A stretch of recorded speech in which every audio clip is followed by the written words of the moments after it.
All right, Broncos country. Looks like we are live, and it is super wild card weekend. It used to just be wild card weekend, Colin, but now it's super wild card. Two teams with a bye. The Seahawks and the Broncos are awaiting to see who comes out of this big mess. Colum, overall thoughts, I guess, on this wild card weekend. These games look pretty good. Maybe one of them, and we'll talk about that one first, but maybe one of them looks like a little bit of could be a blowout, but otherwise it's a pretty good lineup, don't you think? Certainly on paper, it is, Mike. It became super when the NFL added the additional playoff team and, made it more exciting. Hasn't always lived up to the billing, but this year you would have to say that the NFL looks more open than it has done on a number of occasions. There aren't the monsters Mhm. the that we've often seen, and I think every team will look at it. Maybe one or two, might take a little bit, more, but all things are possible. But yeah, it's a pretty solid slate of games this weekend. Yeah, I'm excited for some of these games, and as a Broncos fan, a Broncos show, we definitely look at these games through the eyes of a Broncos show, and as a Broncos fan, but we have to try and stay a little bit neutral. There's going to be hopes and dreams when it comes to these brackets, but we do have to be realistic about, who's going to win these games, what that means for our team, and we'll probably start with one that I guess doesn't matter for us unless we get to the Super Bowl column, and that is this. This is the game I was talking about. The Rams are favored by. This is kind of crazy. They're favored by 10 points. They went 12-5. They have a quarterback who probably should be the MVP of the league, and going on the road to play the 8-9 Panthers. And that's the way the league works, right? So if you win your division, even at 8-9, you get a home game in the playoffs. So Rams against the Panthers, and the Panthers, I'm pretty sure, beat the Rams this year. So interesting matchup. Uh, I think I'll give just a quick thought on this, and then I'll hand it over to you. This is one of those games where I think the Panthers are going to be in a position where there's just one way to win this game. Like they're going to have to just go for it. They're going to have to let loose and just try and get all those big time plays, score some points. I don't think they can sit back and win this, hoping that it goes their way. I think they're going to have to go out and make something happen here, Colum. So what are your thoughts on this? The first game, 3:30 p.m. today, Rams at Panthers. Yeah, well, I think the first thing I would say is I think that division winners getting a home game is a good thing, because I think ultimately, if you were to do away with that, then you may as well do away with divisions, right? There's a reason the divisions exist, and there has to be something for winning your division. I know there has been some chat about changing that and going purely by records, but I think there's something to winning a division.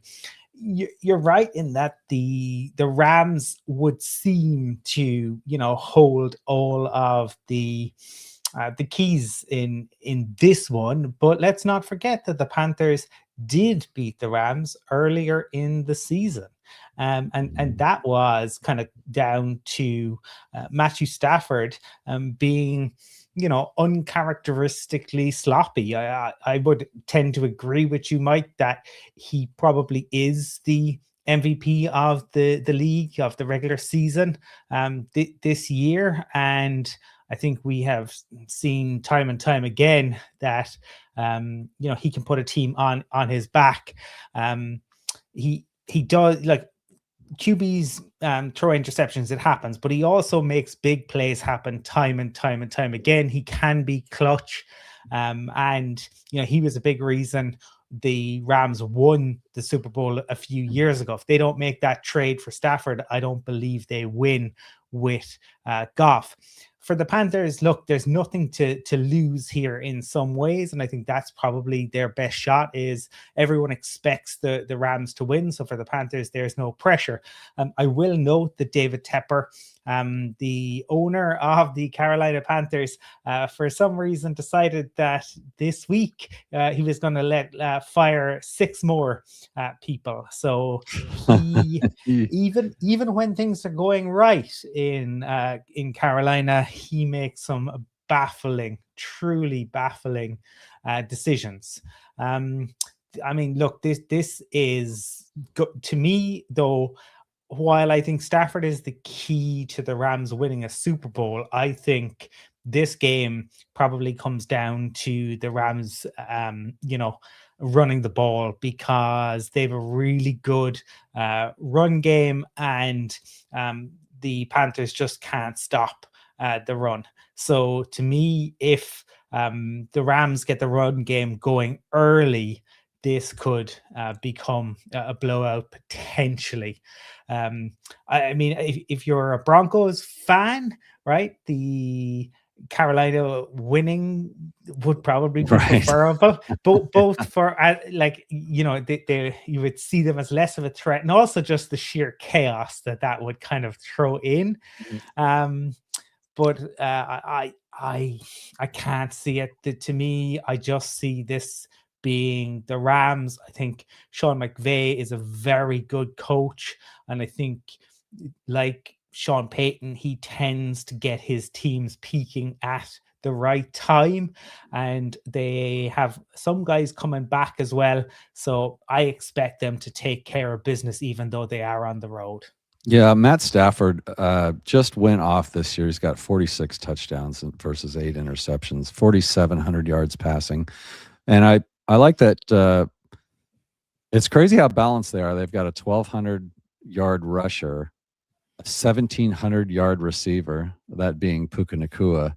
I mean, you can't deny like really any part of their game. They've got a double-digit sack leader in Young. Landman at linebacker, playing really well. It's crazy that they're second in the NFC West, but with a 12-5 record. They had a few hiccups there at the end of the season, Colum, and Seattle just didn't have those hiccups. They went 14-3, and that's what they're up against. I guess for me, I would love to see the Rams and the Seahawks end up playing in the NFC Championship game. I think that would be great theater. But I agree with you. I think the passing game might be a little more.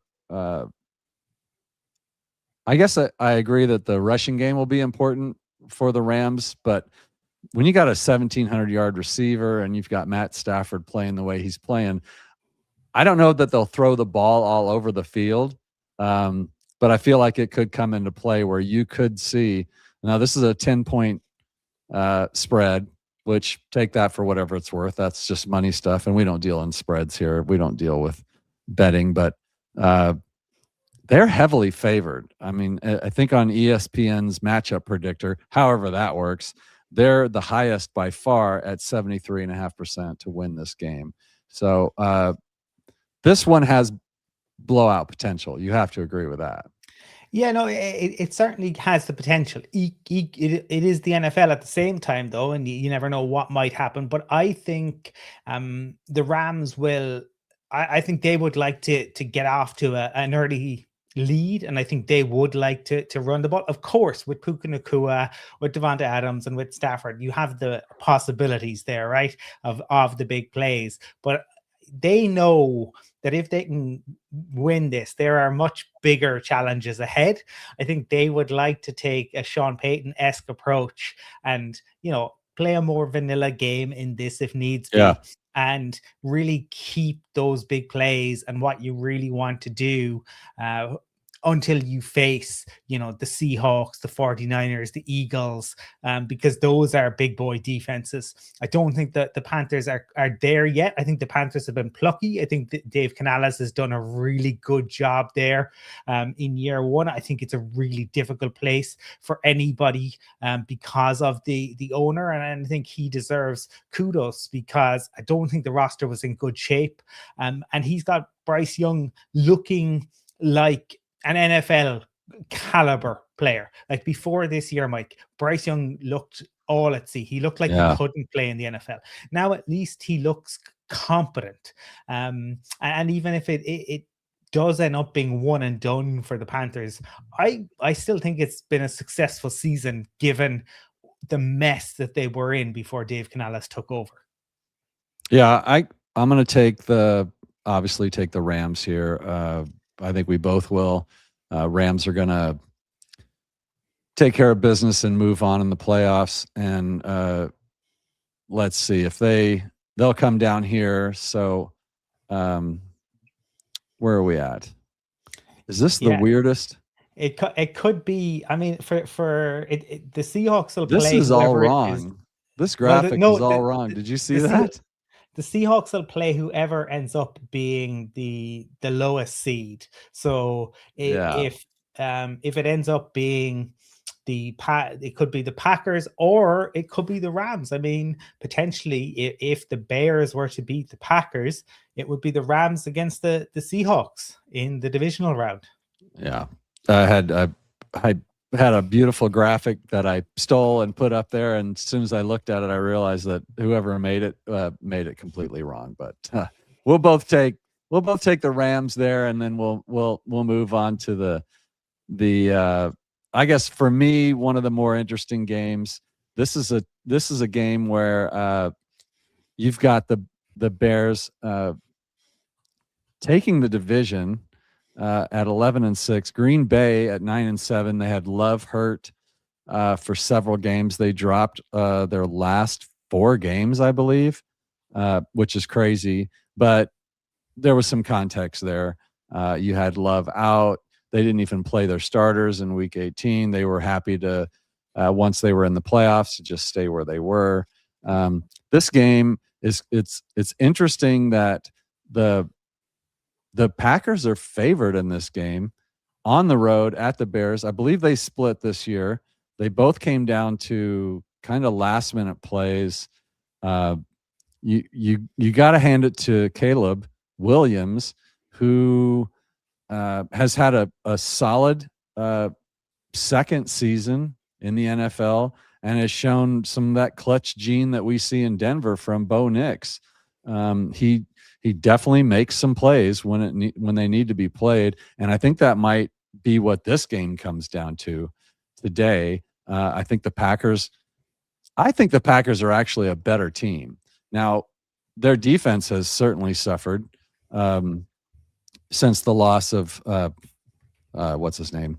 Micah Parsons.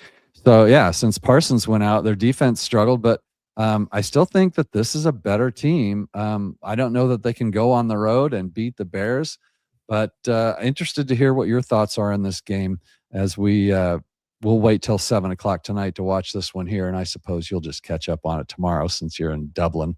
I don't expect you to be up all night, but what are your thoughts on this one, Colum? Well, with jet lag, I may end up but this one is it's the weather is the thing to keep an eye on in this, because it looks like it could well be pretty cold, some snow showers, windy, and that it suits the running game more than the passing game, and I think Parsons is a huge loss there because he's not just a pass rushing talent. He is an all-rounder, and Green Bay have given up a lot of yards on the ground in his absence, and I think that's what you will very likely see is the Bears look to attack the Packers on the ground, and look to to run all over them if they can, especially given the injuries that the Packers have.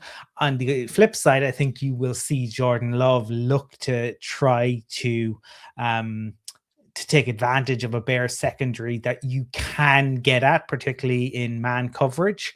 Now the Bears are they get takeaways, right? Yeah. If there's one thing our Broncos haven't been so good at this season, obviously the got the pick six last weekend, but the Broncos weren't good at getting turnovers. The Bears very good at getting turnovers, so they need Love to ensure that he doesn't turn it over, because in cold weather, with the Bears having a two-headed monster in running back, they can just kind of wear you down time and time again. I do think the crowd will be up for it, you would imagine, given that the Bears have been starved of success. I think Ben Johnson has done a really good job there in his first season, especially because it started off so rocky. If you remember, they didn't get off to a good start. He had that kind of weird halftime interview. I think those interviews don't tell you anything anyway, but it just came off kind of awkward. But ever since then, he like, again, you have to learn on the job, and he's proven that he can. They've been pretty good. I think as a for the Broncos, in theory, would you fear either of these teams as much as you would fear the Seahawks, the Rams, the 49ers, or the Eagles? Probably not. But the Packers are certainly a team who can get hot. And in Ben Johnson, they have the Bears have a great play caller. I'm gonna say that the Bears run game and their turnover luck carried them in the cold. I'm gonna go for the Bears here, Mike. Yeah, I think the Packers are obviously conditioned to play in that weather. I mean, they are from Green Bay. They do play in a lot of snow games. They're famous for their snow games. So I think the factors of weather could very well turn this into a running game, matchup. Jordan Love, though, he is good at protecting the ball. But so is Caleb Williams. So that's kind of a wash. And then the running game, Josh Jacobs apparently is healthy and ready to play. Says he feels better than he has all year. So he's up for this game. And he's right there with Swift for the Bears in rushing. So and Josh is a touchdown maker. He's got 13 TDs versus Swift's 9. So it could come down to the rushing. It could come down to weather, but I don't see that as a true advantage either way. I will say the Bears are 6-2 at home, so they have lost at home. I think it's gonna come down to heroics from Williams. It's gonna be a close game. Whether Williams can do his crazy stuff and light it up towards the end of the game, I think that'll be more of the difference maker for me. I'm going to go Pack here on the road. This is where maybe my bias starts to show up.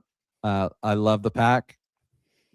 I like Love. I like Jordan Love. I think he's a a pro level quarterback. I don't know that he would be considered elite, nor do I think Caleb Williams is. It's too early for him, although I think he's having a great season. Certainly the more athletic, makes the crazy kind of throw stuff. He's dangerous.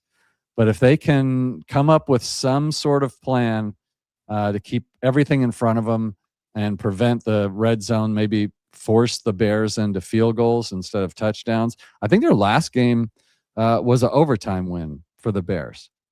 So so on the 20th of December, they played Green Bay and won in overtime 22-16. They've lost 2 games since then. Now, I don't know I don't watch the Bears enough to know whether they were kind of resting or they were settled in, but the Lions put up 42 on them, or excuse me, the 49ers put up 42 points on them. And then that Detroit game, 1916, close game where they would have needed kind of a miracle play to win that one, and they didn't get it. So I'll take the Pack here. You'll take the Bears at home. Mm-hmm. I think this is let's check the little ESPN meter that we don't use. They have Green Bay at 54%. So kind of a coin toss game anyway. Who knows what's going to happen? I will be watching this one for my family and my friends. Obviously, I've said on the show before, a lot of Packers fans in my circle. So I'll be rooting for and picking the Packers in this game. Anything else on that one? Just, I mean, what a kind of a classic game, Yeah. Packers Bears is kind of quintessential. I mean, you cannot tell the story of the NFL without those two franchises.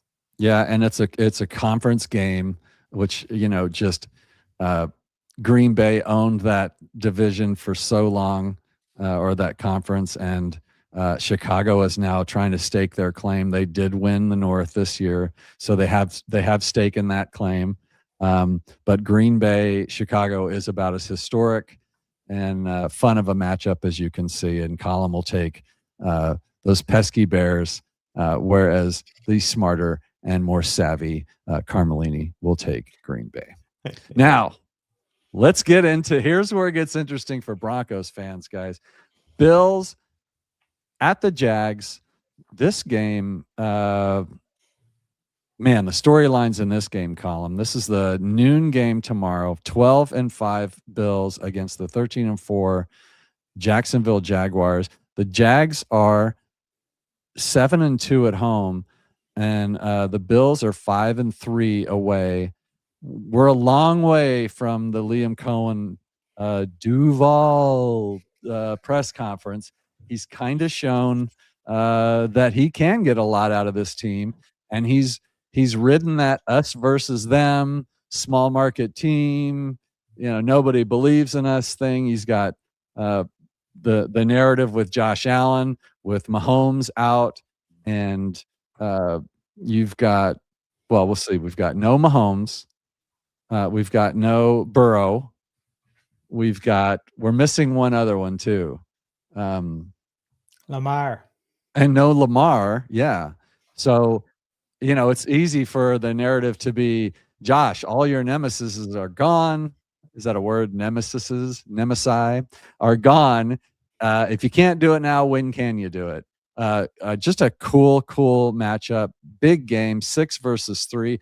We could see the Bills next if the Chargers drop one to the Pats and the Bills take this game. This is our first potential opponent for next week. What are your thoughts on this game?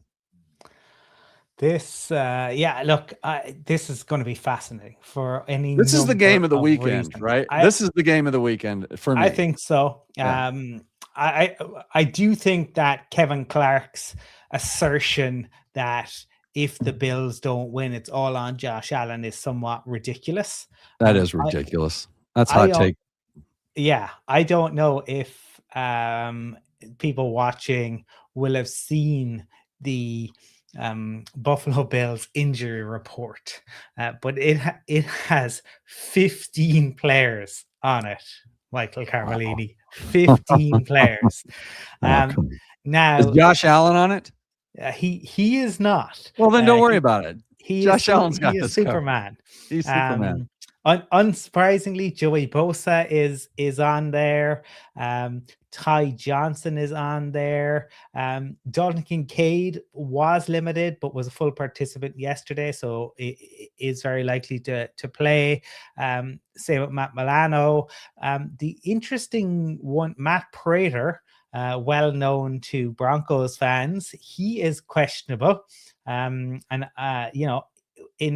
In the kicking game, I think this in the playoffs, it's very interesting because Prater's got a leg, but my goodness, have the Jaguars found the kicker. The man with the now holding the record in terms of the longest field goal and the second longest field goal. 68 yards, is that right? 68 yards and a Mhm. 67 yarder. Neither at altitude exactly, but that's something to keep a real eye on, right? Because if they end up with the ball last, I mean, if it is the case, that and remember the Jags are at home, so the reality, like, you're not talking about kicking in cold weather. Mhm. But like if it's a close game, the Jags get the ball, like they don't have to go very far to put it in his range, a guy who can kick a 68 yarder. So I think that is definitely something to keep an eye on. I'm a massive Josh Allen fan. I think he is an exceptional quarterback. I think, to me, in the league today, he's probably the closest that there is to an Elway. Say it. Just In say it. that Yeah. he has it all. He plays in the same way. He's reckless occasionally, but he's clutch. He's got all the physical tools. But he is 0-4 on the road in playoff games. And Buffalo hasn't won a road playoff game since 1992. Where they have gone to the Chiefs, they've had to play some of the toughest places to play. Mm-hmm. This is not the toughest place to play. Jacksonville is not a huge home field advantage, although this year the Jags have only dropped 2 at home, which is good for them. It's better for them. And I agree with your take on the kicker. If it does come down to a field goal, that's going to scare me. Like you said, the Jags are only going to have to march 15 yards to put them in field goal range if they get the ball. But I think we need to talk about James Cook and this rushing attack. It's not just Josh Allen this year. Cook is got 1,600 yards rushing this year. He's one of the best players in the league. Now I know that the Jags are 1-2 on rushing defense, so this is a strength on strength game, right? Talk about a strength on strength game. The Jags haven't allowed 100-yard rusher all season. Yeah, they will today. They're going to tomorrow. They're going to tomorrow. I think Cohen has tapped into something there, and I think everyone writing them off is a great thing. I mean, all the pressure coming into this game is on the Bills and on Josh Allen, and everybody's saying it. Even people who aren't the Ryan Clarks are saying, well, given that Mahomes is missing, given that Lamar is missing, given that Burrow is not there, really, this is the great opportunity for the Bills. I think, when Sean McDermott, I think he is innately conservative as a head coach, and I would have a big concern about that. I mean, the 13 seconds looms large. They should have won that game. I don't know, did they learn enough lessons from that? And Josh Allen can put the cape on. He's absolutely, I would not surprise me at all if the Bills were to win this, because he's capable of putting a team on his back. But he's really going to have to do it, because the Jags are a well-rounded outfit. They're good on both sides of the ball, and their special teams play is very good as well. All true. I'm starting to get the feeling that you're just going to take every favored team this weekend, which is fine. You can walk your way through these picks by picking the better team, and I think maybe the Jaguars. In fact, not maybe. I don't think it's really that arguable. The Jaguars are at least playing better. They finished 8 straight wins, including one against the Broncos, finishing 13-4 atop the South. And then New England, of course, took the East with that 14-3 record. It's kind of hard to top that, but the Buffalo Bills still managed a 12-5 record. It'll be very interesting if the Bills drop this game. What happens to Sean McDermott and that front office? I think they'll clean it all out, and they'll go with Josh and they'll start over. Any last thoughts on that? I'm taking the Bills here. Don't care. I think the Bills, Josh Allen, Cook, go in there and show a small market team what a big market team can do in the playoffs. I didn't even know that the Bill that who is favored in the games, but I am going to say that the Jags edge this one by a field goal. Well, that would make sense. So, but let's keeping with our tradition here of going to the ESPN matchup predictor. It's basically 50-50. It's a coin toss. 49.3 for Buffalo, 50.7 for Jacksonville. Could be a close game. Taking the Jags, I think, is the smart play. But yeah, I can't do it. There's no way. Let's get into this one. Now, this on paper to me looks like an easier game to pick. But I don't know that I have a lot of people are picking the Eagles here. I don't know that I'm I guess maybe I'm just the anti-favorite. The spread is 6. Is that the 49ers are favored? I'd be surprised. No, maybe the Eagles are favored by 6. Excuse me, I just had to find it. So yeah, so my point is I think I might be the only one that thinks the 49ers might do some damage here. 49ers, third place in the NFC West. What a conference this year with Seattle and the Rams, but at 12-5, just like the Rams. So that was a tiebreak setting, and of course the Eagles won the East at 11-6 with Jalen Hurts doing his usual, not passing for a ton of yards, but protecting the football, except for I forget which game it was we watched this year where he was against the Chargers, I think, and they had the Chargers beat and then threw like 3 interceptions and 3 possessions or something. So it could get crazy there, and that's part of my belief why I think McCaffrey being healthy, he's their leading rusher and their leading receiver. If Purdy can get him the ball and he can stay healthy, I think they could do some havoc here. I'm seeing like a 24-17 win for the 49ers here. What are your thoughts on this game? Yeah, I mean, up to a couple of last week, I almost expected the 49ers to be the 1 seed, Mike, because they were really in form coming into that game against Seattle.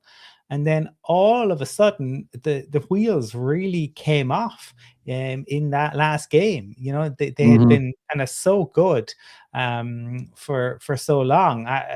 After they lost to the Rams in November, they went on this fantastic run, and they were putting up points. I think they had 100 points in the 2 games prior to that Seattle game, and then Chicago and the Colts, exactly 100 points between those 2 games.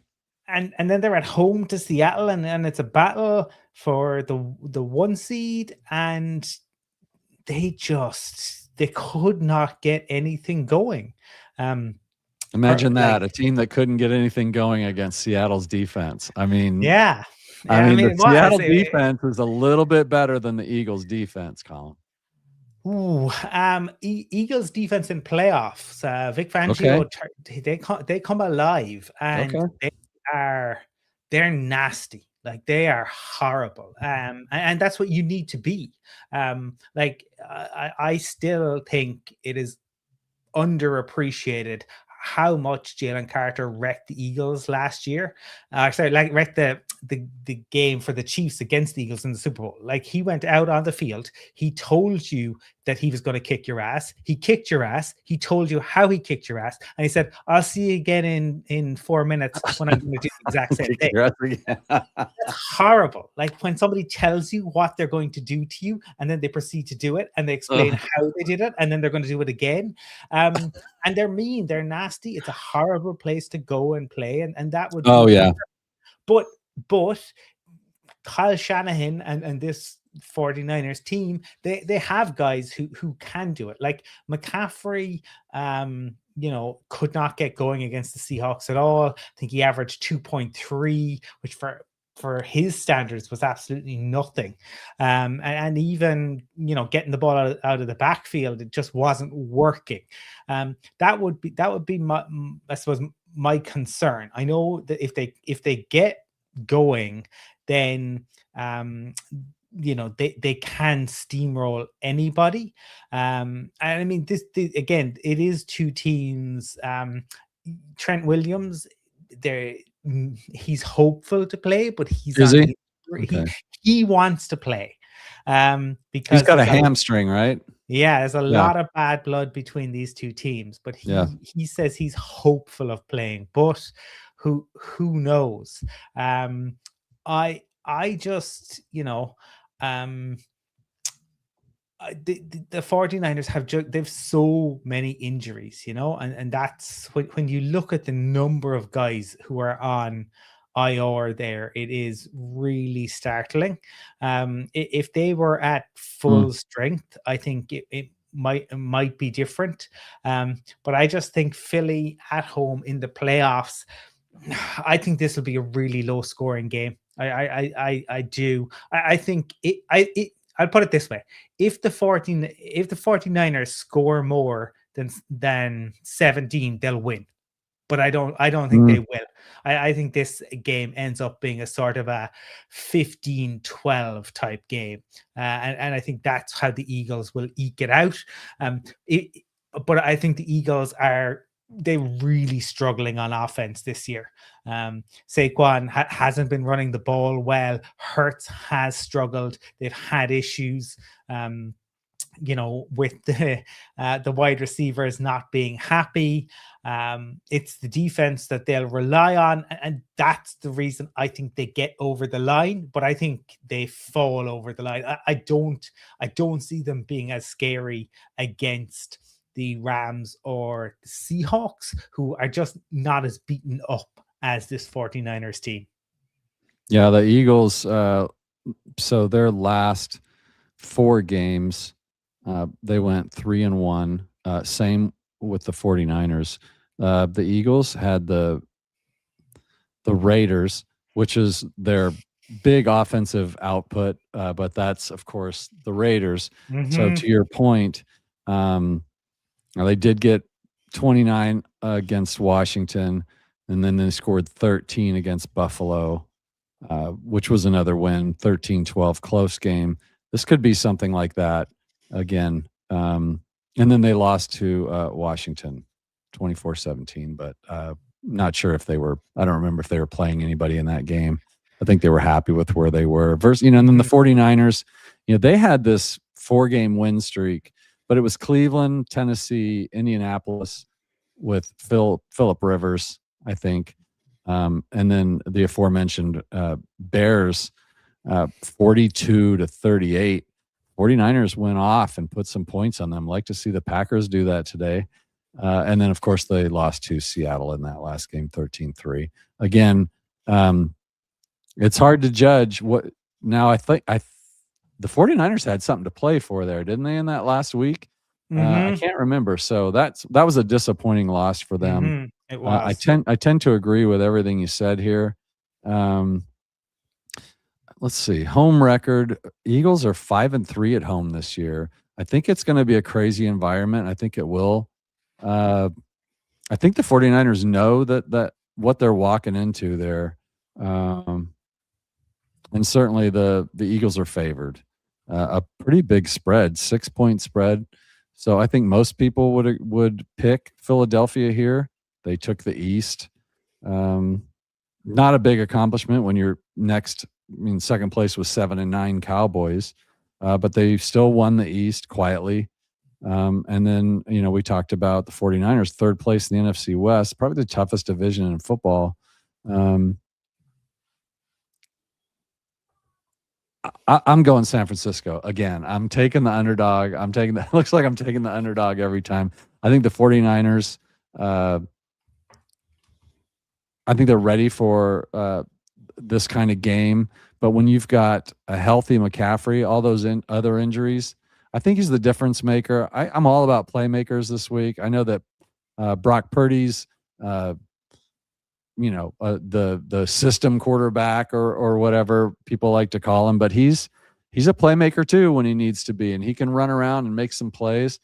He hasn't had his best season, but he was out for a while this year. He's got 20 touchdowns, 10 interceptions. Hurts is generally underrated. He's got 25 TDs and 6 interceptions. On paper, this looks like an Eagles win. Give me the 49ers. Going with my heart.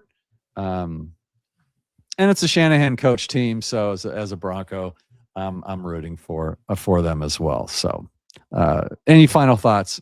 49ers Eagles. I think there could well be a couple of skirmishes in this one. So right, you'll hear the commentators say this is not what we want to see. It is what we want to see. Yeah, everybody wants to see that. It's like watching a hockey game and complaining about the fights. So, all right.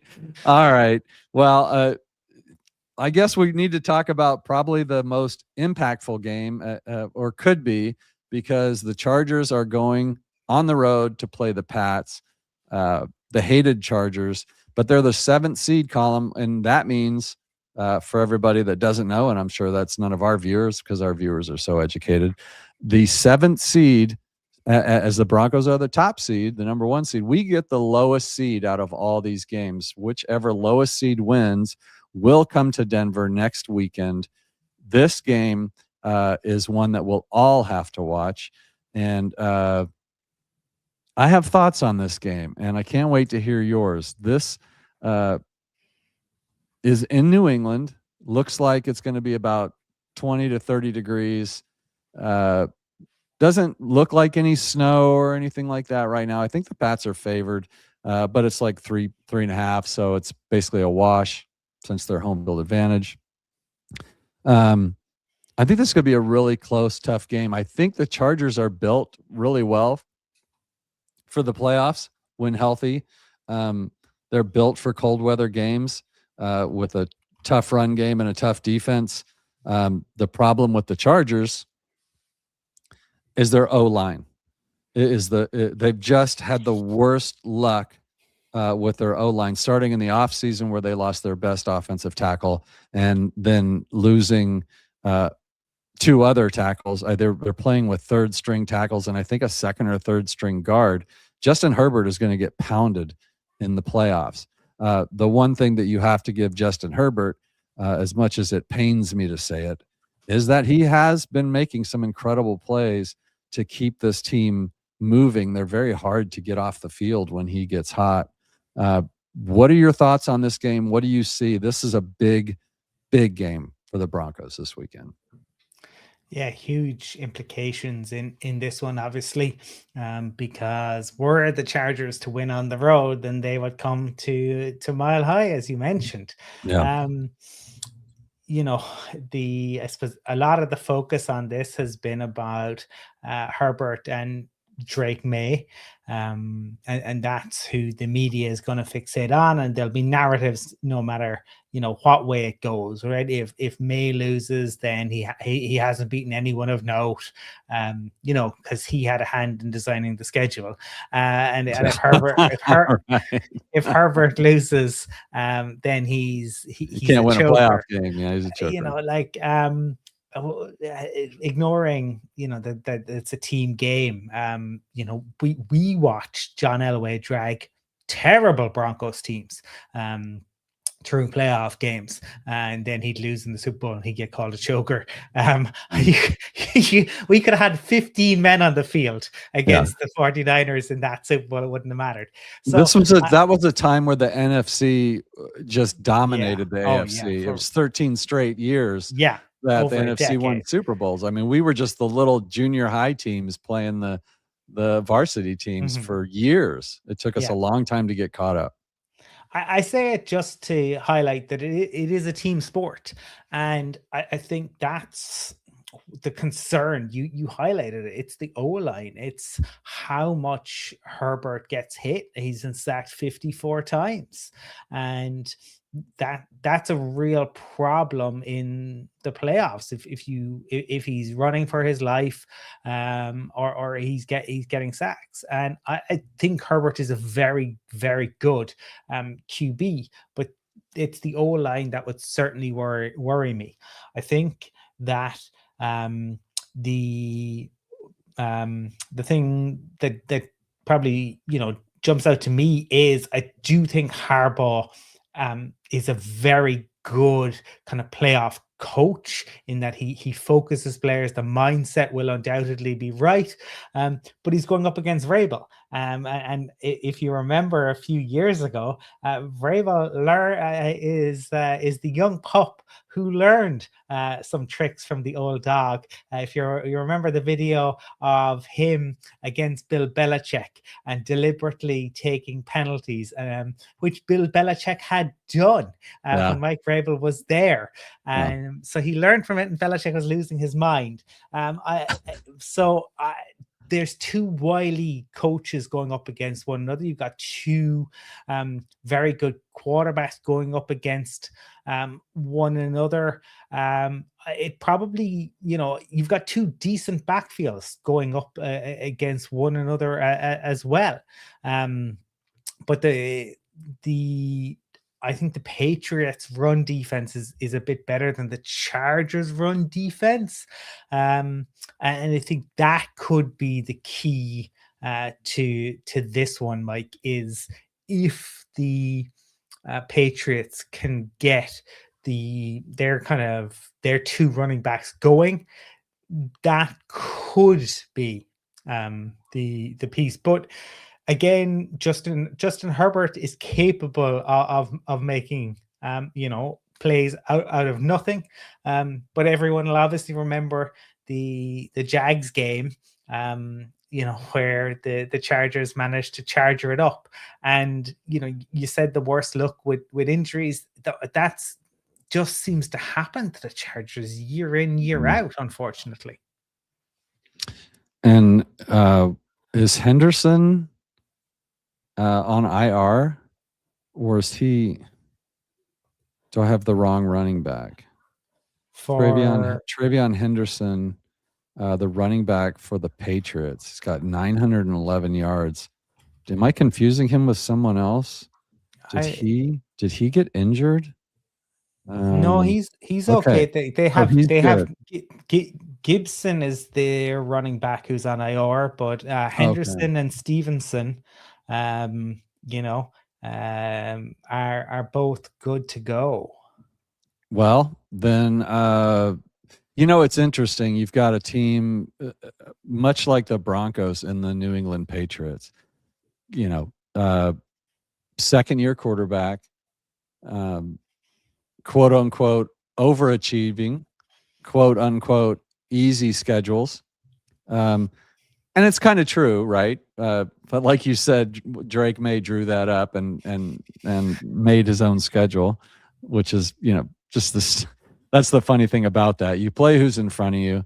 But two things can be true, which I hate using that line now because it gets overused now a little bit. But in this case, I'm going to use it.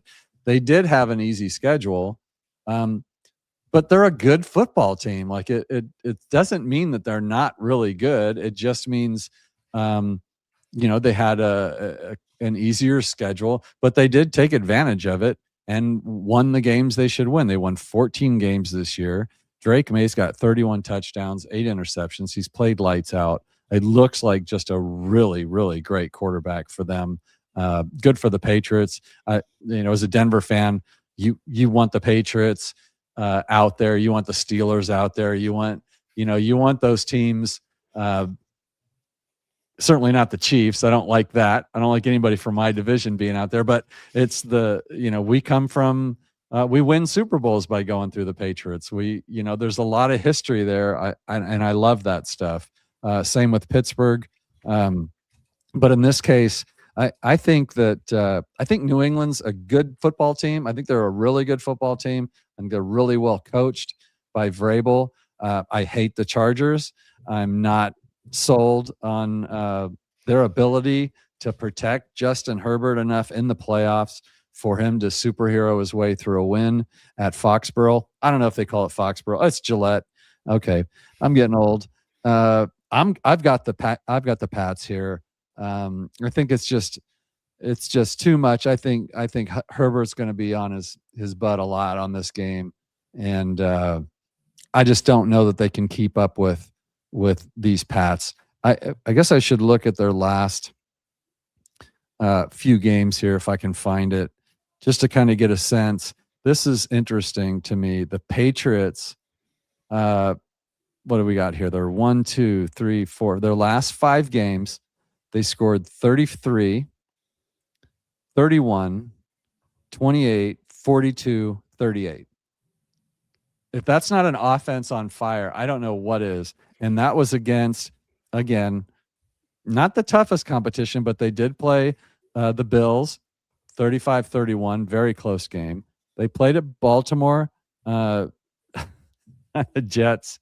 Okay, that was 42. They got the Jets. And then the Dolphins, who I thought played them kind of tough at first, and then they just went and blew them out. And then on the flip side, you've got the Chargers, who were on a 6-game win streak for a while. They won at overtime against Philly, so that's a good win. They beat Mahomes at Kansas City in a super physical game.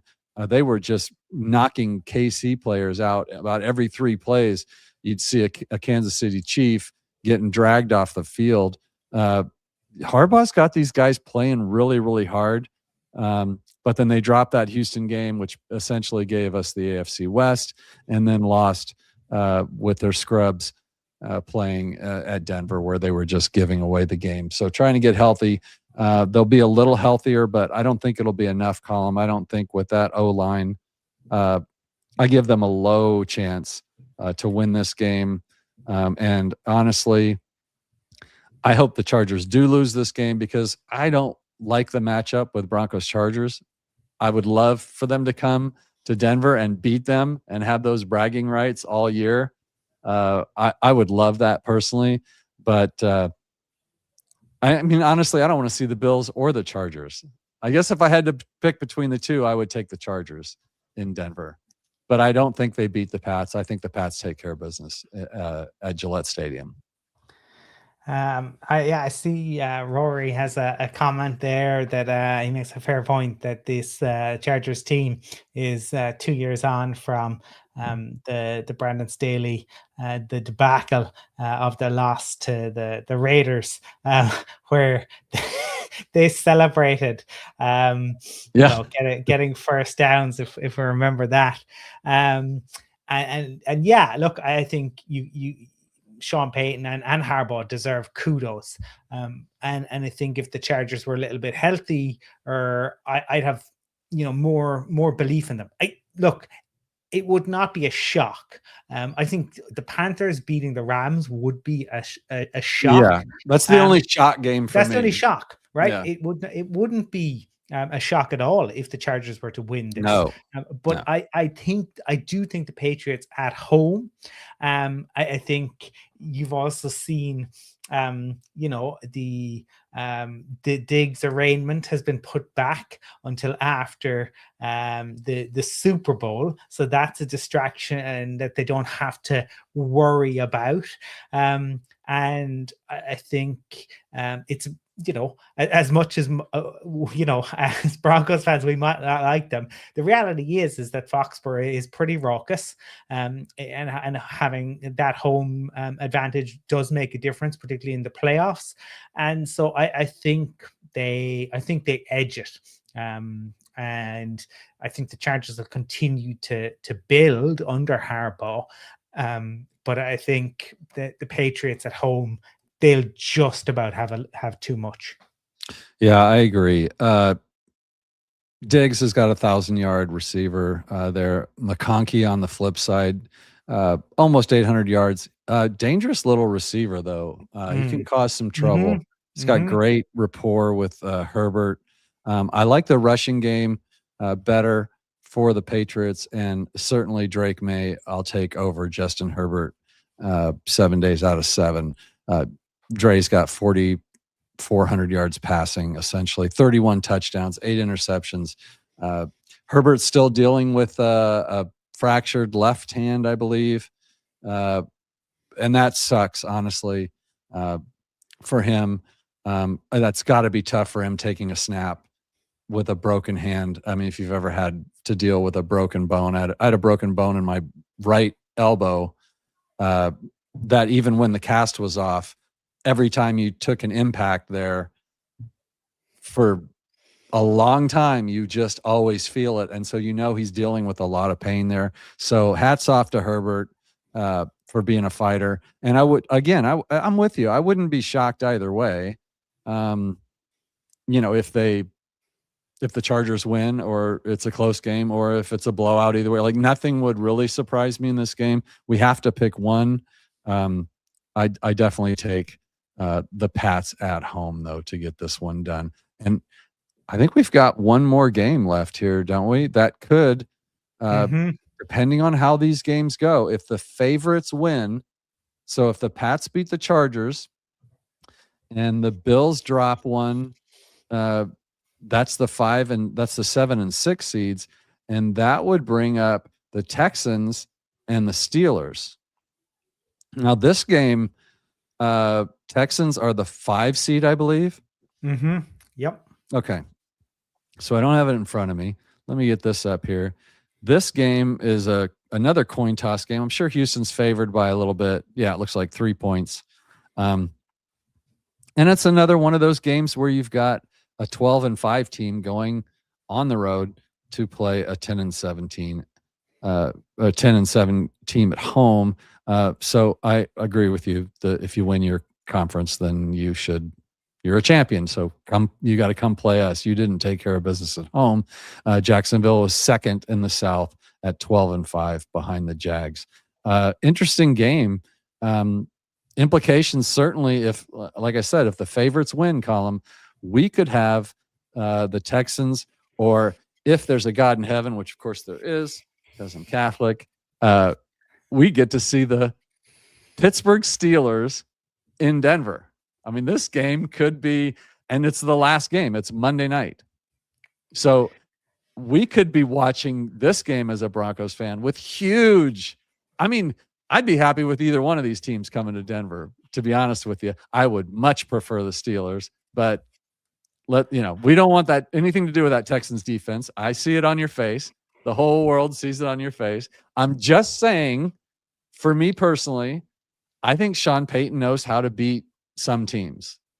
Now, the Chargers and the Bills, they have a way of playing a game that Sean doesn't want to play. He doesn't want to play a shootout. He doesn't want to play a 35-34 game. He wants to play a 18-17 game or a 14-20 game. That's what he wants. I don't know if that's going to work in the playoffs. But anyways, before we get into that, we'll get into that next week when we know who we're playing. Today, this game, Texans, Steelers, young gun versus a 42-year-old quarterback and Mike Tomlin. What are your thoughts on this one? What do you think are the keys to that game?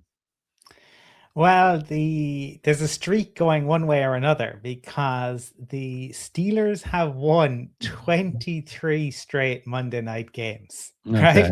So they're Okay. delighted they'll be playing on Monday night. That streak goes all the way back to 1991. But they've also lost 6 straight playoff games. So what It's intriguing. something Something's has got to to give. give. Yeah. Um Rogers has lots of experience, and so he certainly won't be overwhelmed. It seems DK Metcalf will be back, but this could have been the Ravens had the rookie kicker not missed a 44 yard field goal. This would be the Ravens, Mm.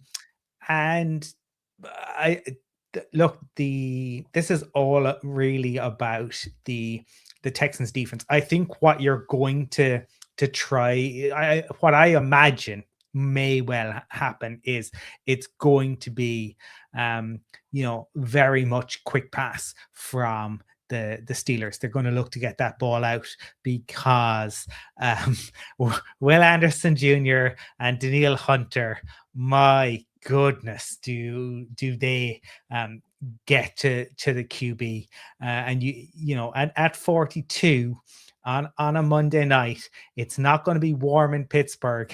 If you're getting hit repeatedly by those guys, it doesn't matter how good your career has been, that's going to hurt, and that's going to be an issue. So I expect you'll see, a quick pass offense from the Steelers, but D'Amico Ryans has this Texans team. Um, they love playing for him. You can see the way they Mhm. respond to him, and I just don't think the Steelers will have enough offensively. I think this will be a real kind of trench warfare game. I don't know if either team will get to 20 points.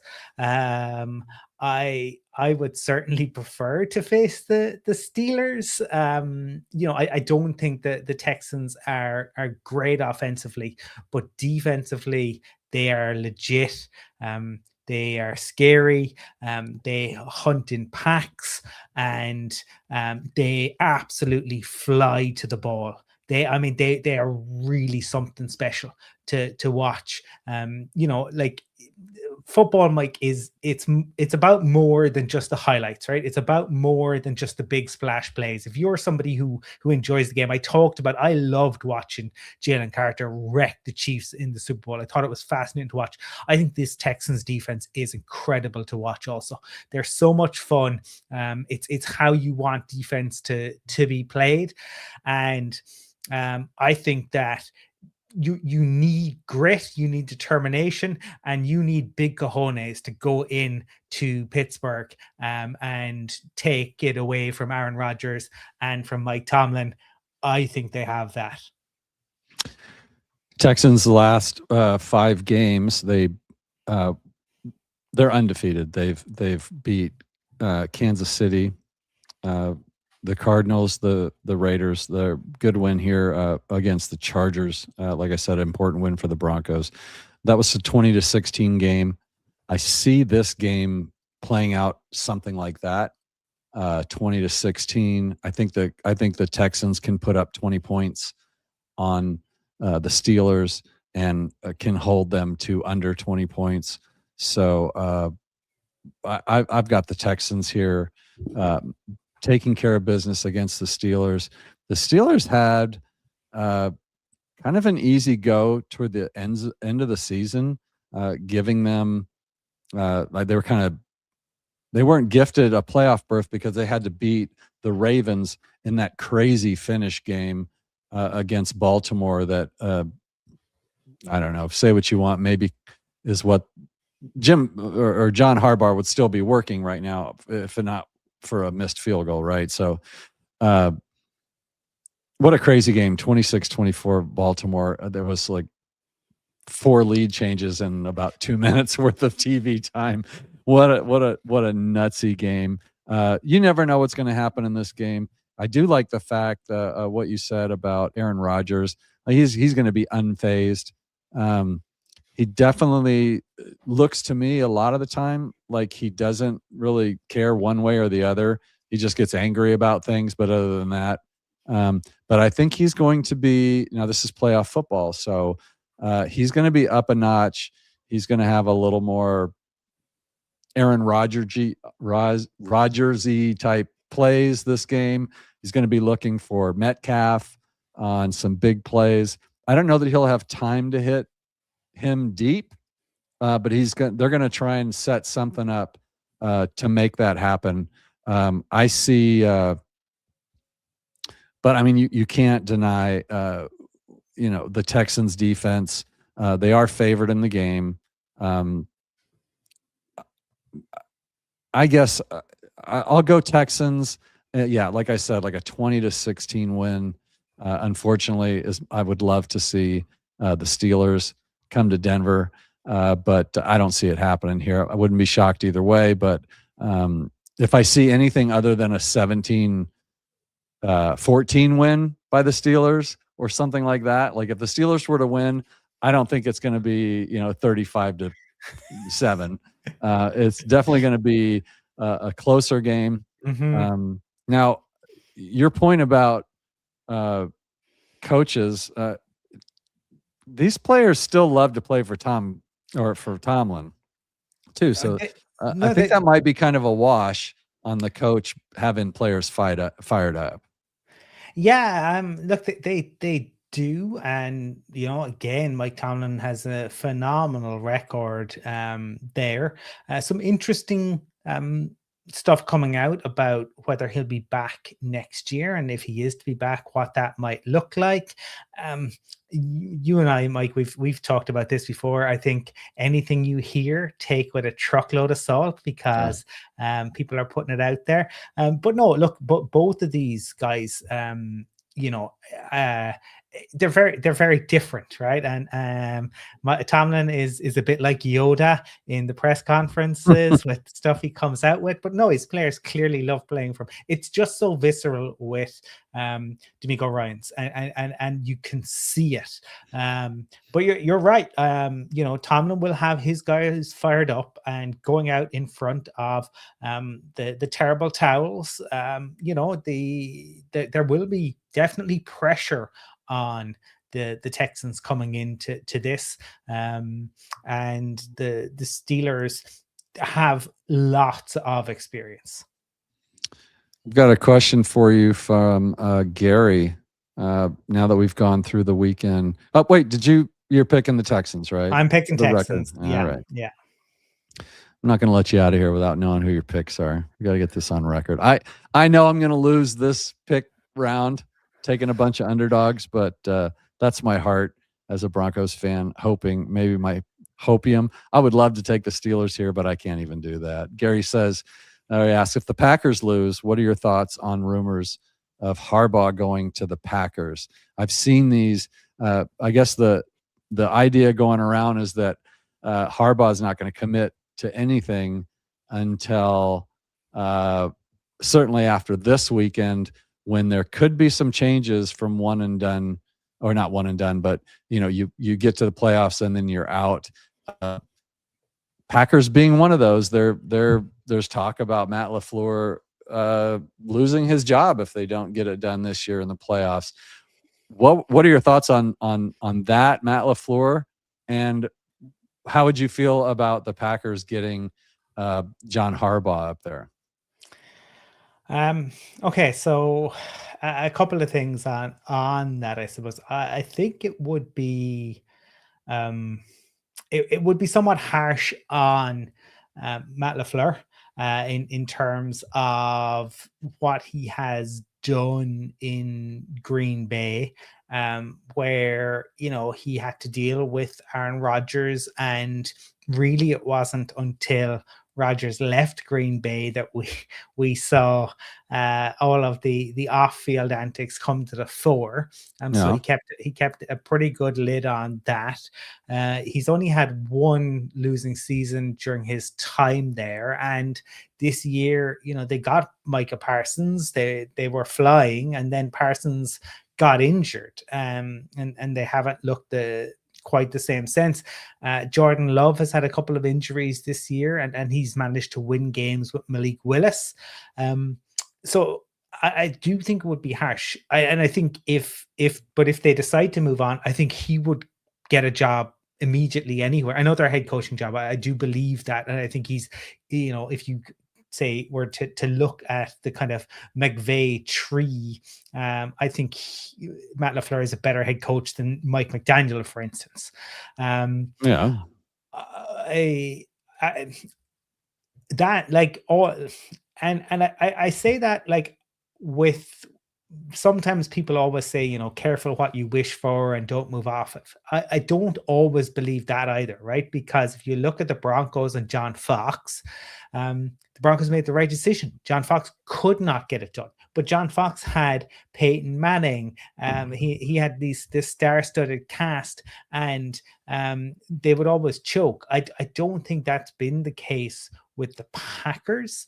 And I think with the Ravens, like it's an interesting one. Teams, it felt, I suppose, it came stale. You've got a head coach, you got a QB. When a team loses like that, like, we said it, the rookie kicker makes that, he's still in a job. But when a team misses out in the playoffs, they almost want a blood sacrifice. And so Harbaugh had to be let go. I think Harbaugh is an excellent head coach. He's what, I think it's 18 years in the league, and a record of over 0.6 in terms of wins, right? So that is very, very solid, and I think it'll be interesting to see where he goes, because I think we don't know a lot of the time what happens behind the scenes, right? And I think as fans, you don't always get to know how much of a say a head coach has, with ownership and with the GM. And did they have input into the draft process, or are they just given players and told, you're the head coach, you make it work? Or and that really varies. Sean Payton has a huge amount of say in Denver, but certainly that hasn't, the Jets, that isn't the case. The Cowboys, that isn't the case, and so I think Harbaugh is probably going to want to go somewhere where he does have a fair bit of say. I don't think you spend 18 years and have the sort of record that he does without having that. I think it will be very interesting to see. Certainly this year in particular, there was plenty of talk about the strained relationship between him and Lamar. And I think you have to have your head coach and your QB on the same page if you're to be successful in the playoffs. You can get away with it in the regular season. Okay. Yeah. There are plenty of examples of that. LaFleur and Aaron Rodgers, Manning and John Fox, Elway and Dan Reeves.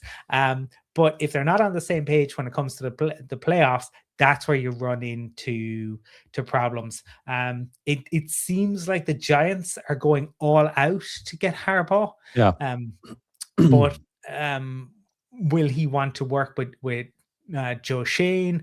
That will be a fascinating one to keep an eye on. And yeah, if you are John Harbaugh, you are definitely keeping your powder dry. I would have thought to truly assess, right? Because there will be some teams that lose, especially in the wild card, that might say, yeah, we're going to move on. Even in the divisional, who say they might want to move on. And I think you see that a little bit with, offensive coordinators, defensive coordinators, and coaches, where there's kind of these moving chess pieces, right? If Vance Joseph gets a head coaching job, well, that opens the defensive coordinator position with the Broncos.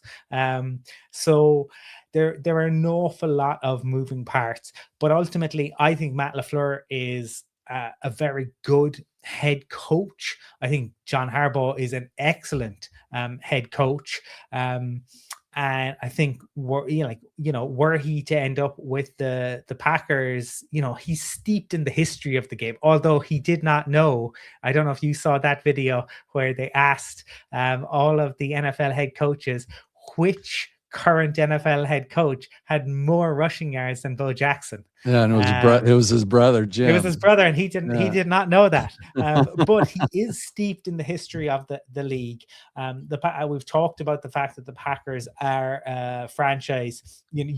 They're a foundational piece. I mean, it's an incredible story. Where it is, the stadium, the fact that it's owned by the fans, all of those things add to the mystique of the Green Bay Packers. So if he goes there, I think they will be a formidable unit.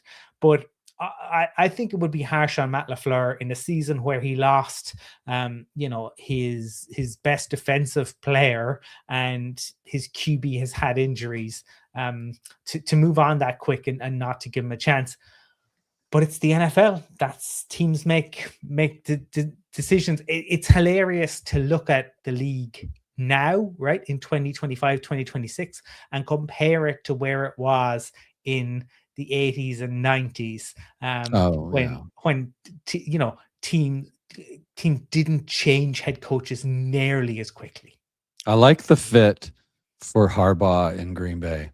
I think that would be a great place for him to land. Depending on what they would want to do in their front office and all the extra stuff that comes along with hiring somebody like John Harbaugh. Like you said, 18 years in the league. He's kind of he doesn't need a whole lot of help. He might need some help identifying talent in the draft and getting the right players and handling the cap. But as far as coaching goes, he's about as good as it gets. I guess this firing it's either Lamar or Harbaugh. At least that's what we all would initially think. I don't know how true that is, but I do agree that after 18 years, sometimes the message can get a little stale. But I think that only comes into effect when you don't win. You can be accused of being stale, but if you're winning championship games and you're going to the playoffs, you would think, again, if he had won the game against Pittsburgh, he wouldn't be fired right now. And what if he makes it to the AFC Championship game and loses in a tough game there? Does he keep his job? When was this decision made? But back to the first point, I would like Harbaugh. I would love Harbaugh in Green Bay, but I also agree with you that I don't know that the moving on from LaFleur is warranted. He has been a fine football coach. It's just that I think Harbaugh would be a better coach. If that's reason enough, it's a cold business. It's possible it could happen. I think what would be the coolest thing and to happen out of this would be that Harbaugh takes the Packers and LaFleur takes the Ravens, and they just swap teams. And we see them in the playoffs next year. And that is entirely possible because I think LaFleur would be a great fit for the Ravens and Lamar. It'd be fascinating if that were to happen. It just doesn't feel stale to me. And you're right. Like sometimes it just does. Like again, I go back to John Fox. Right, John Fox of the Broncos was over 0.7% in terms of winning. Right, across 4 seasons. Right, so it was not a 1-season wonder or 2-season wonder. This was a guy who finished first in the division in each of his 4 seasons, right? He got to the divisional round, like it was losses in the divisional round, and obviously then the Super Bowl. But every Broncos fan at that time felt like it was time to move on, right? I did. And then Kubiak comes in, right? And Kubiak wins Super. And I don't believe that the Broncos win Super Bowl 50 without Gary Kubiak. I think he's a key component to it. But Kubiak, when you look at him at Houston, he was under 500 in terms of his winning total. So fit, but Kubiak and Elway worked perfectly together, right? And so I think that's what you've got to look at. And Sean doesn't give a whole lot away a lot of the time in press conferences, but he did this week a little bit, because he talked about it when he took the job, and it needs to be the right fit. And he talked about how he wants to see his guys, like Vance and others, go on and do well. But he said I suppose cautioned that you don't take the first job that comes up. You really need to interrogate and investigate and make sure that that structure is there, with ownership and with the GM and with how much of a say that you are going to have. But yeah, I think it would not be a surprise, right, if at least one of these teams that lost this weekend, if they were to make a change. Yeah, and there's already so that we've got the Ravens, the Giants, the Dolphins, the Falcons, the Raiders, the Cardinals, Dolphins, Browns, Titans so far. So we've already got 8. The league average is about 7, certainly in the last, I don't know, since 2017, but it still comes in around 7 a year. As far you can go back kind of as far as you want. The candidates, it's kind of fun to look at candidates too. There's some, Harbaugh obviously leads that. Clint Kubiak's getting a lot of looks, so he would be the young hotshot coach. Kevin Stefanski, who I think was wrongly fired by just a joke of a franchise. Yeah. Good for him, though. Agree. This is honestly one of those firings where he probably, I don't know Kevin Stefanski, and I don't have anybody that knows Kevin Stefanski, so I don't know this is a fact.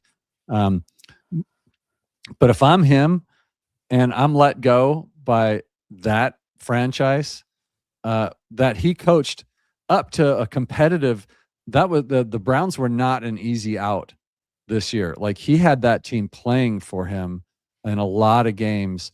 I thought that was a terrible fire by the Cleveland Browns, which still doesn't surprise me at all, because they're just a trash franchise. I think this is a great thing for Kevin Stefanski. I think he lands somewhere more of his choice. Jesse Minter's an interesting candidate. Isn't he the DC for the Chargers, I believe, or is it the Seahawks? I think he's Chargers. Minter, he's a great defensive coordinator. Mike McCarthy's name is being thrown around. You've got your Brian Flores, your Robert Saleh, of course, Vance Joseph. And then there's just a litany of, including Broncos quarterback coach, who is getting a head coach interviews. I mean, I like Davis Webb fine. But yeah, that's just crazy to me. He hasn't even been an OC yet. Yeah, it would be an enormous jump, I think. Yeah. Now, look, I do think teams need to get better at the way in which they evaluate candidates, because being a coordinator is very different to being a head coach, and that the skill set involved is different. It can work, but it's not always necessarily true that the best offensive coordinator or the best defensive coordinator makes the best head coach, and definitely need to I like messing you up by messing with the screen while you're making your point. Trying to throw you off. Ladies and gentlemen, Colum is such a professional. He just keeps driving. I just had to back out for a second. I believe, and maybe if there's anyone watching, or maybe you may know, Mike, but I believe Pete Carroll is the first ever head coach to go one and done in 2 franchises. I think I heard that somewhere too. So you're probably right. I think I read that. I had one and done with the Patriots, was it? No, it was one and done with the Jets. The Jets, I meant, yeah. It was the Jets, and he had to be. Now, I called this way early in the season. I had a tweet out where I was comparing him to Nathaniel Hackett, of all people. But Nathaniel Hackett actually had a better record and was doing better than Pete Carroll did in that season. And Hackett was fired before the season was over. And I said, there's no way Pete Carroll survives this. And people were telling me I was crazy, that he's a Hall of Fame coach and blah, blah, blah. And I'm like, you can't have a season like this and keep it going. Now the Raiders are paying 4 head coaches. They've had 5 coaches in 5 years. They're in trouble. Rory comes back again. He's our guy today. It's lovely to have. Rory's a good guy. Yeah, Roy's. It's lovely to have you in here. Harbaugh for Raiders, please. Rory, I just got a notification. He just followed me on Twitter. If he goes to my profile and scrolls down to when Harbaugh was fired, the first thing I put up was Raider over that tweet. I did say that too. I think it would be awesome for Harbaugh to go to the Raiders in the same conference against his brother. You've got Shanahan. Good God. You've got Sean Payton. You've got 2 Harbaughs and Andy Reid in one, holy coaching powerhouse conference. I'm here for it. I love it. It doesn't help the Broncos any, but my gosh, what a deal that would be. Now, the problem with that, Rory, they have the number 1 pick. They probably will take Mendoza.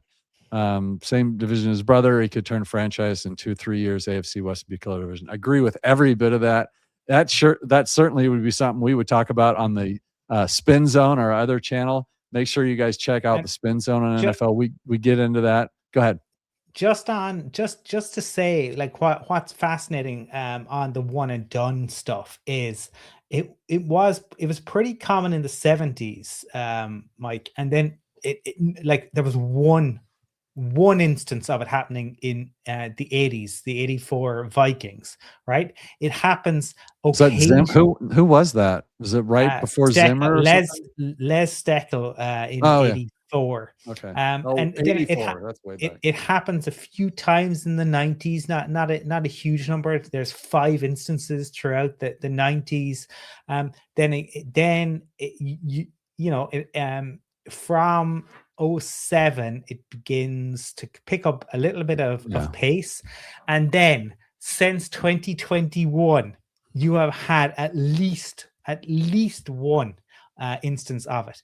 You had Urban Meyer in 21, you Dave Culley with the Texans, you had Hackett and Lovie Smith both in 2022, you had Frank Reich in 23, you had Jared Mayo and Antonio Pierce in 24, and you had Pete Carroll in 2025. That's what I mean about the league is changing.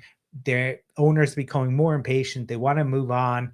And it's, lots and lots of moving parts. And, again, as head coaches get appointed, some of them will be OCs and DCs, not just, retread HCs. So there'll definitely be, some movement. And sometimes, people go back, like Robert Saleh is getting head coaching interviews this cycle. Obviously didn't work with the Jets, went back to San Francisco, has nothing been works with the Jets there. And then nothing works for the Jets. But it's just, it'll be interesting to see. Mike McDaniel got a call with the Titans. People can be very excited about him working with Cam Ward. I think that it will be interesting to see how it shakes out. Well, we'll do a whole show on that on the Spin Zone, the coaching carousel. That's perfect for our other channel. This being a Broncos channel, since we're talking about coaches being fired, since 2017, there's only 1 year, and that was 2019, that an AFC West coach wasn't fired. So out of every year, an AFC West coach was fired. In 2017, it was Jack Del Rio of the Raiders, of course, and the Chargers got rid of Mike McCoy. In 2018, there were 8 coaches fired. Both of who had ties to the Broncos at one point or another. That's true. In 2018, there were 8 coaches fired. VJ was one of those. 2019, there were only 5 coaches fired, and that's because the AFC West took the year off and screwed up the the numbers. So then the Chargers were back in 2020. There were 7 coaches fired, and one of those was Anthony Lynn, which was just a bad hire for the Chargers anyway. I never thought that was going to work. In 2021, there were 8 coaches. That was the Gruden fire from the Raiders, and then Fangio was fired that year. So 2022 was Hackett, which was a one and done. And then 23, we had another Raiders, Josh McDaniels, another Chargers with Staley going out. Then you've got Antonio Pierce last year for the Raiders, and then this year for the Raiders, Pete Carroll. So Raiders. You got 5 Raiders coaches, and Broncos 3, Chargers 3 since 2017. So, and that's just so far. So we get a lot of movement here in the AFC West. It would be nice to. I still like Rory's comment. How I can't say I want it, Colum, but I think it would be a fun hire if Harbaugh went to the Raiders. My problem with that is I see no way that Harbaugh would put up with Mark Davis in that atmosphere. There would have to be, first of all, it would cost them more money than they probably have. And, who's going to be his GM there? How much say is Mark Davis going to have? It'll be interesting to see, because obviously with Brady now being involved there, I think it would be kind of crazy to take it, but if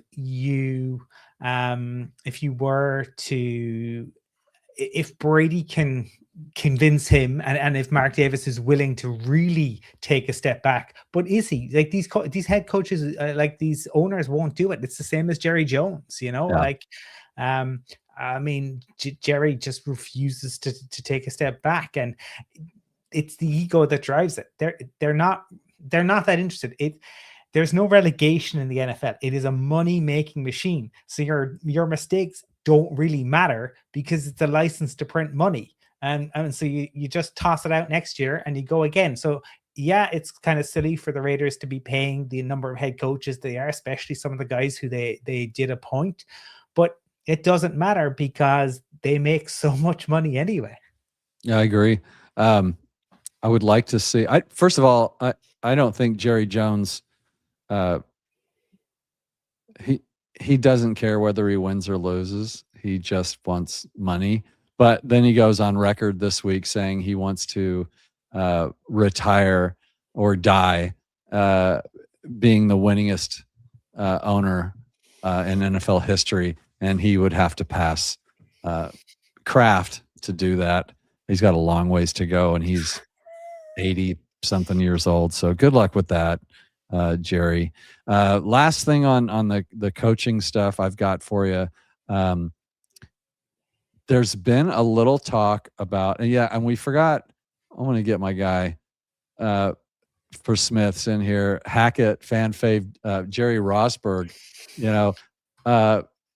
Doesn't go down as a firing because he was a temporary coach, but he was incredibly popular after his little run at the end of that season. Yeah, a guy who brought in, lest we forget, because Nathaniel Hackett seemed to be, unaware that a play clock existed in the NFL.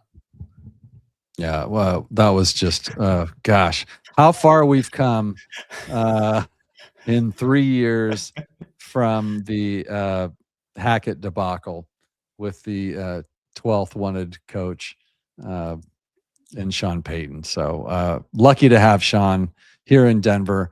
Lucky to be sitting here at the in the middle of a playoff weekend where you've got 14 teams vying to get a Super Bowl victory, and the Broncos are sitting at home waiting to see who they play. How great is that, Colum? And just in perspective, after talking about the Hackett stuff, we made the playoffs last year having to win one of 3 games, and we're lucky enough to have the Chiefs rest every single player, where we had that 38-0 win to get us into the playoffs finally. But playoffs nonetheless last year, blowout to the Bills last year. Different story this year. We've essentially already won a playoff game since we are number 1 seed. I'll take that, or at least I'll say that, even though it's not true. But just put it in perspective how incredibly difficult a situation we were in with Russell Wilson using 30% of our cap, drafting a quarterback who most NFL pundits regarded as a second round talent, not ready to play, and Sean Payton and George Payton making some solid moves, Hufanga and the like. And here we are, the number 1 seed in the AFC. How do you feel about that? Put that in perspective. Again, what a difference a couple years makes. Yeah, it shows, I suppose, if you take tough decisions, you can go places quickly. Now, it was the right decision. I suppose I would also say the media landscape, and we talk about this, and we'll get into this more in the off season, but people, you can check out, there are 6 episodes of the Spin Zone out there in podcast form or on YouTube, and we kind of delve into this. The media landscape isn't real, right? So what's said about Russell Wilson was ridiculous. Okay, so ripping that, he was awful in the locker room, right? And the Broncos tried to deny it at the time. Mike Purcell got in his face. The players started playing future. Like, it was absolutely toxic. Moving on from him was worth the cap hit for what it did for you. And so I think that's really, really important. And I think, again, the filmies are wonderfully entertaining. And if you want to take it at that, but they work in media, they don't work for NFL teams, right? Yeah. So their assessment of Bo Nix or Caleb Williams or whoever, it doesn't matter. It's not real. It's not the teams doing it. So to me, you know, Sean Payton has been around the league for a long time, and you know, you can say many things about him, but he knows football, he knows how to win, and he has changed the culture. Now he's been backed by the ownership group in doing that, and that's enormous. But it's the willingness to take those tough decisions. Those are the decisions, right, that the Cowboys are not willing to make, right? Where they took too long on Zeke, and then they bring Zeke back because Jerry likes Zeke, rather than in sport. Sentimentality is your worst enemy. If you rely on sentimentality, you're dead in the water. Forget about it. You have to do what's best for the team. And in fairness to Sean Payton, George Payton, they have done that. And that's why the Broncos have been able to turn around as quickly as they have. They made tough decisions. You know, it turned out that the Russell Wilson trade was just a terrible move. But I've said this before, when when you're looking for a quarterback like the Broncos were all those years, I kept saying draft a quarterback every year until you find one, because with the way the rookie contracts are made, you can get away with that. It's not drafting a first-round quarterback and having him be a bust does not derail a team like it used to. When you did it in the old days, you were stuck with these guys because rookie contracts had to be negotiated with each player, and the number 1 pick was going to get an incredible amount of money, more than anybody else on the team probably, the day they walk on the field. It doesn't work that way anymore. Now they come in, they certainly are going to get millions of dollars, but it's not going to their rookie contracts don't do the damage they used to do. So when I would hear the second contracts the do the second damage. contracts are the ones that get you. Yeah. And so we'll be dealing, it's a little ways away for the Broncos. This offseason will show the mistakes can be made when you have an average quarterback. It's like having a girlfriend that you she's not the one, but you don't necessarily want to break up with her either, and so you run out of things to do, and so you just get married. That's what It's a second the contract is like. the inability to make the tough decision and relying Yeah, on sentimentality. The Dolphins did it with Tua. yeah, The Cardinals did it with Kyler Murray.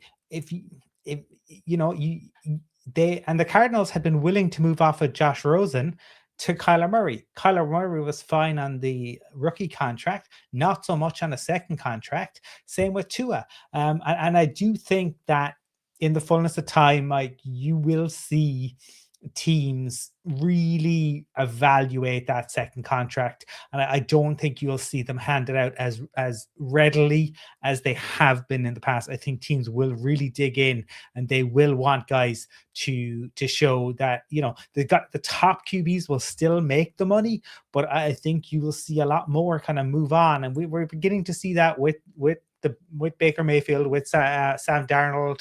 But it's funny, right? With the Russell Wilson thing, Russ got traded, right? He's no longer on the Seahawks or the Broncos, but the Broncos and the Seahawks are both the number one seed. Number one seed. So the way to get the number one seed is to trade away Russell Wilson. So someone should sign him this offseason and then immediately trade him for anything, and you will get the number one seed the next year. That's just the rules. I don't make them. Roy says you could do a full show on bad quarterback contracts, and Colum just stole what I was going to say about Tua in Miami. It's such a tightrope.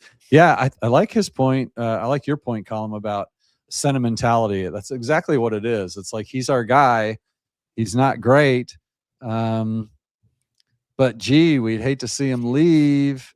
Let's sign him to a gazillion-dollar contract and absolutely bet the farm that he's going to make that leap. And they don't normally make that leap at that point in their career. Sam Darnold is an exception, but he had to go to another team and another system and another coach to do that.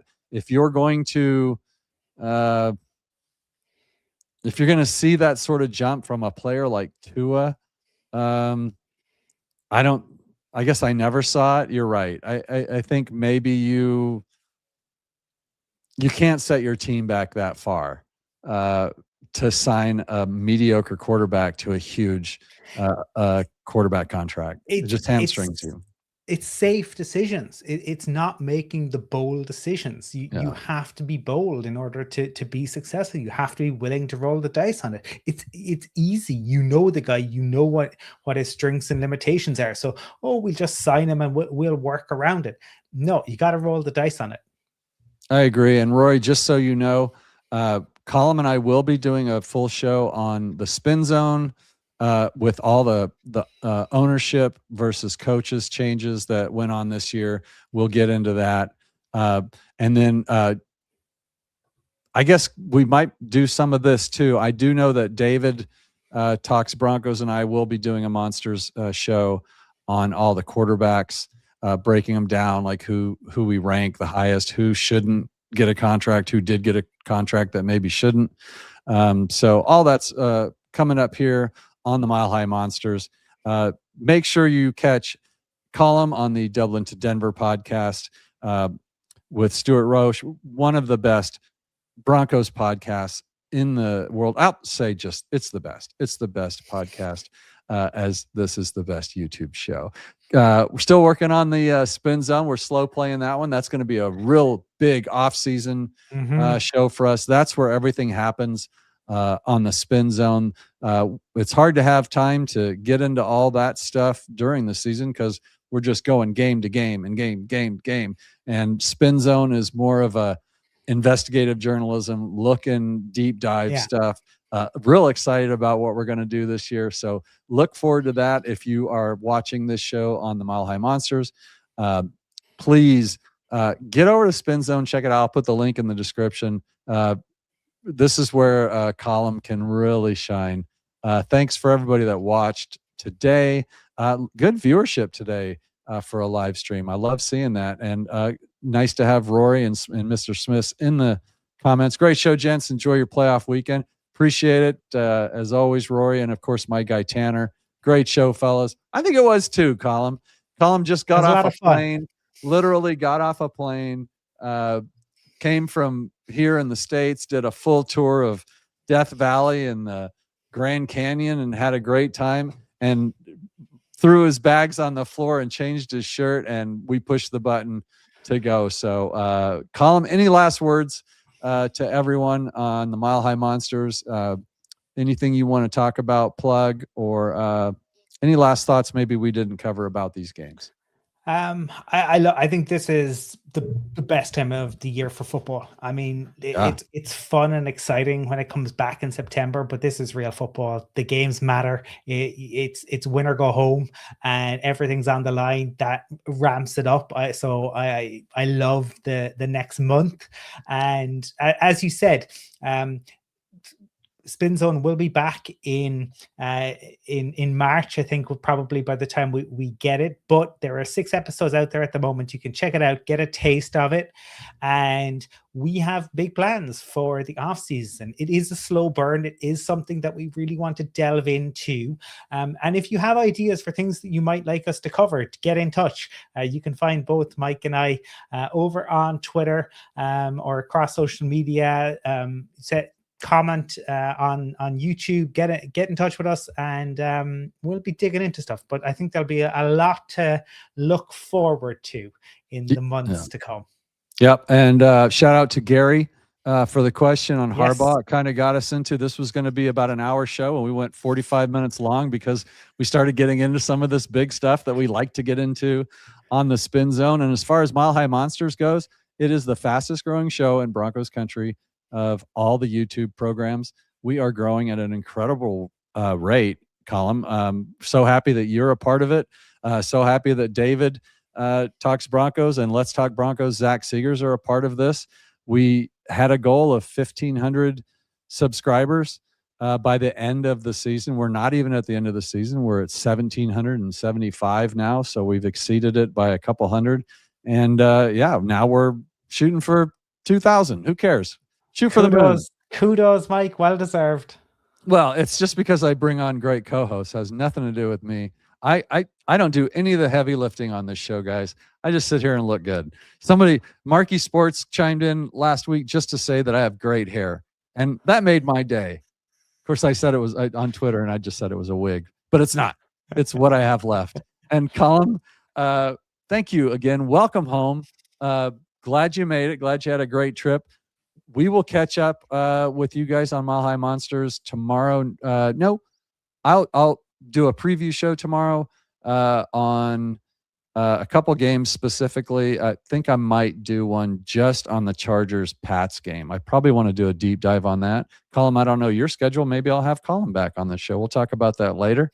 But until then, I will see. And then again, Monsters will be on Sunday night after the last games, because the Broncos will know who they're playing, and I'll have Zach Seegers and David on for that one as we do. So all you guys that watch the post-game shows every week, which is a lot of you, we will be doing a post-game show on Sunday night, going over and predicting, how that's going to work, as we'll know our opponent. So until then, Colum, if you don't have any other words, I guess there's go Broncos. We finish with that. We might as well go. Let me see. Let me think this out though, real quick. Gosh, go Bills. Go Pats. I don't know, man. Go Pats. Go Jags. Go Pittsburgh. And then we get Pittsburgh at home next week. We're going to end with that, guys. What better could it be, right? Isn't that the perfect recipe for us? Yes, and if the teams that we predicted to win don't win, come back and tell us how and why we got it wrong. Yeah, please do leave a comment, like and subscribe if you get a chance. Until tomorrow, I'll say goodnight for Colum, and go Broncos, everybody.